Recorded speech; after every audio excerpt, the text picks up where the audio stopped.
Mes chers compatriotes, bonjour. Ce message s'adresse à toute la communauté, tant nationale qu'internationale, sur la situation qui se passe en République démocratique du Congo.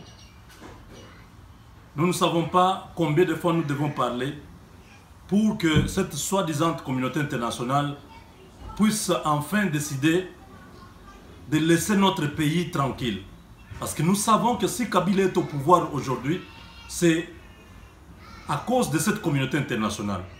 En 2001, lorsque Mzee Laurent Désiré Kabila, qui était venu avec AFDEL, était assassiné, personne ne connaissait Joseph Kabila.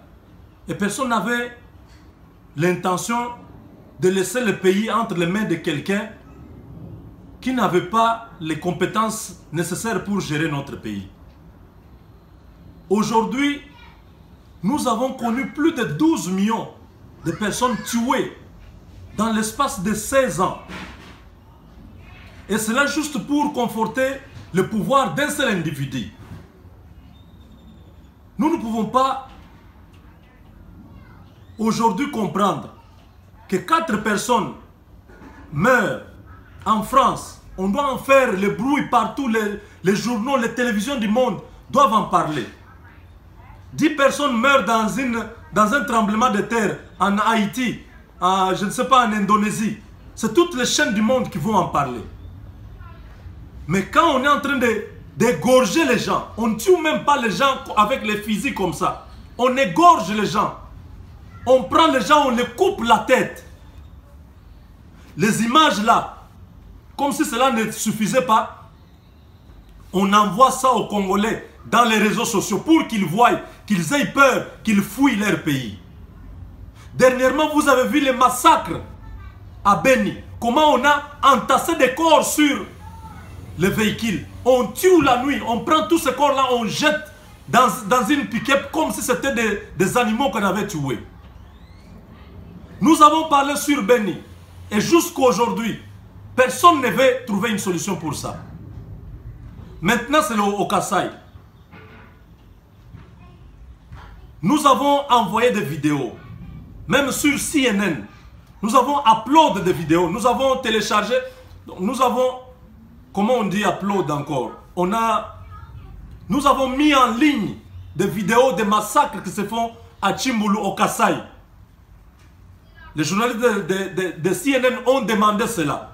Nous attendons qu'ils puissent en faire usage. Mais jusqu'à aujourd'hui, personne ne veut utiliser ces images-là. C'est comme si tout le monde se sont complotés. Tout le monde s'est comploté contre les Congolais. Nous ne voulons pas que vous puissiez dire un jour que vous n'avez pas été avertis des massacres qui se font au Kasaï.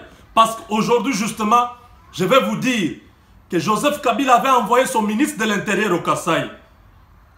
Hier, avant qu'il puisse faire sa conférence de presse, les hommes de Kamwina Nsapou, qui est un chef coutumier, qui est en train de défendre la terre congolaise parce que le Congo est occupé par les forces étrangères du Rwanda, de l'Ouganda et des autres. Ce chef coutumier s'est obstiné, il s'est opposé à l'occupation de ces étrangers sur notre sol. Depuis ce temps-là, il y a une guerre au Kasaï. Parce que Kabila n'est plus le président du Congo. Il a perdu sa légitimité depuis le 19 décembre 2016. Et lorsque ce ministre est en train de faire sa conférence de presse, les hommes de ce chef, Kamwina Nsapou, sont venus. Ils étaient porteurs d'un message. Leur présence a provoqué la panique. Les militaires de Kabila ont commencé à tirer dans tous les sens. Créant l'insécurité dans la ville, ils ont tué les civils. Lui, le ministre, était obligé de quitter la ville. Parce que soi-disant, il était venu pour chercher la paix, pour négocier avec la famille du chef présumé mort. Mais un chef mort depuis août 2016.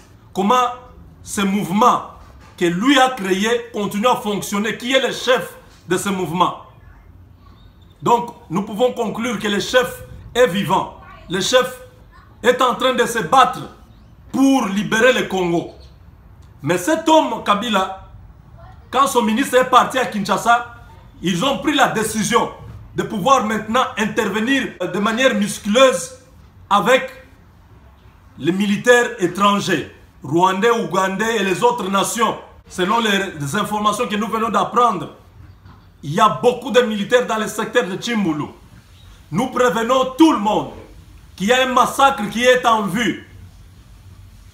Quand ils ne trouvent pas les hommes de Kamwina Nsap, ils tuent sur la population. Ils tuent les innocents.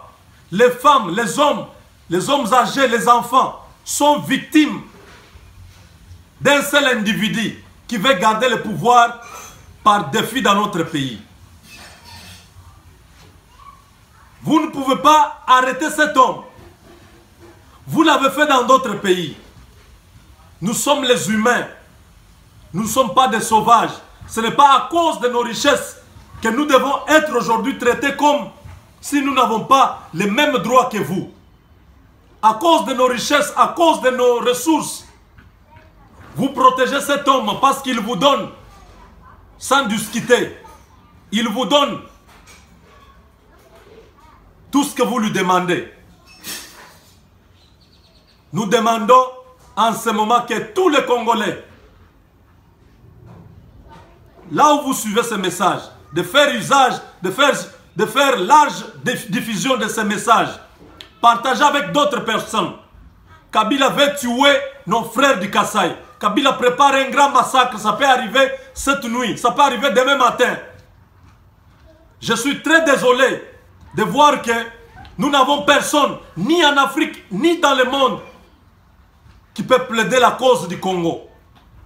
Quand on dit non, vous attendez que la communauté internationale vienne vous aider, il faut vous prendre en charge vous-même. Oui, c'est vrai, nous nous prenons en charge. Mais dans le cas des autres pays, est-ce qu'en Irak, les Irakiens s'étaient pris en charge? Pourquoi les États-Unis avaient intervenu là-bas? Pourquoi maintenant les États-Unis, la France et les autres nations interviennent en Syrie? Pourquoi ils ont intervenu en Libye? Pourquoi il y a eu intervention en Centrafrique, au Mali? Il y a beaucoup de nations, nous regardons cela. Pourquoi cette injustice? La RDC n'est pas une nation indépendante. Pourquoi nous ne pouvons pas aussi obtenir le même traitement? La MONUSCO qui est sur place là-bas, qu'est-ce qu'elle est en train de faire dans notre pays? Quand nous disons que Kabila veut tuer la population civile, pourquoi la MONUSCO ne peut pas les interposer? Pourquoi on laisse qu'on tue d'abord les gens pour qu'on puisse aller ramasser les cadavres? Pour qu'on puisse dénombrer le nombre de morts? Sachez-le, l'histoire va se répéter un jour. Tout ce que vous nous faites, vous payerez cher. Toutes les nations qui sont impliquées sur notre sol, le sang des Congolais est en train de crier. Le sang des innocents, les gens qui ne sont même pas dans la politique. Ces enfants-là ne connaissent même pas la valeur du diamant, la valeur de l'or, la valeur du coltan. Pourquoi ils doivent payer de leur vie? Ce sont des jeunes gens. Ils n'ont encore rien fait sur cette terre. Il n'y a personne qui peut arrêter Kabila dans cette folie. Parce qu'il veut à tout prix instaurer la dictature dans notre pays. Vraiment, il n'y a personne. Les Congolais qui ont l'argent. Vous êtes où? Vous dites que vous avez l'argent. Vous ne pouvez pas arrêter cet homme. Si vous dites que vous aimez le Congo, si vous faites des discours, vous faites des conférences, vous dites que vous aimez le Congo réellement, vous ne pouvez pas mettre votre argent pour arrêter cet homme. Il n'y a pas les amis du Congo. Il n'y a pas les amis du Congo. Un jour, ne venez pas nous présenter des excuses. Parce que nous savons que ce qui s'est fait, c'est vous qui le faites. Nous savons que si Kabila jusqu'aujourd'hui n'est pas en prison, il est libre. C'est parce que c'est vous qui voulez qu'il soit dans ce pays-là. Les innocents sont à la CPI. Les gens qui n'ont rien fait, ils sont à la CPI. Et lui qui a tué beaucoup de gens, il est libre. Je voulais juste, par cette vidéo, interpeller tous ceux qui entendent la langue française. qu'ils soient Congolais, Maliens, Camerounais, Ivoiriens, que ce soit Sénégalais ou Marocains, tous ceux qui entendent ce message, Canadiens, Français, vous tous qui comprenez la langue française, dites à vos dirigeants, dites à vos frères, dites au monde entier qu'il y a un massacre qui se prépare en Afrique centrale.